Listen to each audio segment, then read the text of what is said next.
بسم الله الرحمن الرحيم. يا أيها الناس اتقوا ربكم إن زلزلة الساعة شيء عظيم.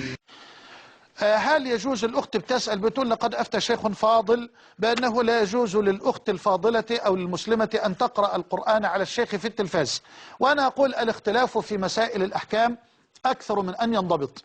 الاختلاف في مسائل الأحكام أكثر من أن ينضبط، ولو كان كلما اختلف مسلمان في شيء من مسائل الأحكام تهاجرا لم يبقى بين المسلمين عصمة ولا أخوة.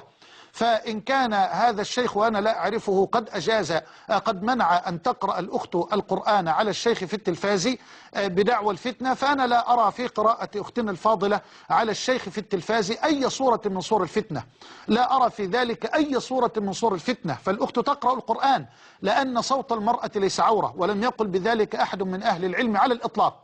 لا أعلم أن أحدا من علمائنا أبدا قال بأن صوت المرأة عورة.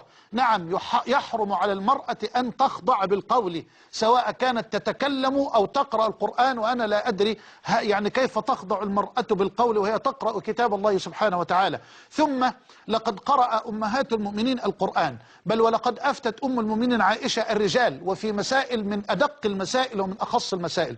فأنا لا أرى على الإطلاق أن تقرأ الأخت الفاضلة على الشيخ أشرف أو غيره أن تقرأ عليه من كتاب الله تبارك وتعالى وهي في بيتها. لا أرى في ذلك أي حرج، ولا أرى في ذلك أي فتنة من الفتن، ما دامت الأخت تقرأ قراءة منضبطة وتريد أن تتعلم القراءة الصحيحة. فالمرأة مأمورة هي الأخرى بذلك، لا سيما إن لم تجد زوجا يعلمها القرآن، وإن لم تجد أختا فاضلة من أهل القرآن تعلمها القرآن. لا أرى في ذلك حرجا ولا دليل على الإطلاق يقول بأنه لا يجوز أن تقرأ المسلمة على الشيخ في التلفاز القرآن لتصحح قراءتها، والله تعالى أعلم.